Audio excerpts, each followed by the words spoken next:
கள்ளக்குறிச்சி மாவட்டம் திருக்கோவிலூர் மற்றும் விழுப்புரம் மாவட்டம் அரக்கண்டநல்லூர் ஆகியவற்றை இணைக்கும் தரைப்பாலம் ஆங்கிலேயர் காலத்தில் கட்டப்பட்டது. இந்த நிலையில் புயலின் காரணமாக தென்பெண்ணை ஆற்றின் நீர்பிடிப்பு பகுதிகளில் பெய்து வரும் தொடர் கனமழையின் காரணமாகவும் திருவண்ணாமலை மாவட்டம் சாத்தனூர் அணைக்கு நீர்வரத்து தொடர்ந்து அதிகரித்து வந்த வண்ணம் உள்ளது.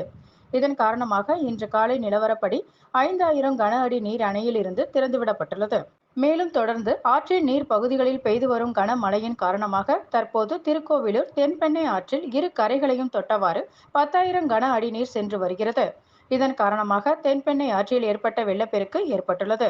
தரை பாலத்தின் 2 கரை பகுதிகளிலும் விழுப்புரம் மற்றும் கள்ளக்குறிச்சி மாவட்ட ஆட்சியர்களின் உத்தரவின் பெயரில் நெடுஞ்சாலை துறையின் சார்பில் எச்சரிக்கை பதாகைகள் வைக்கப்பட்டுள்ளது. இருந்த போதிலும் இப்பகுதியில் இளைஞர்கள் செல்ஃபி எடுப்பது, விளையாடுவது, நீரை வேடிக்கை பார்க்க என சென்று வருகின்றனர்.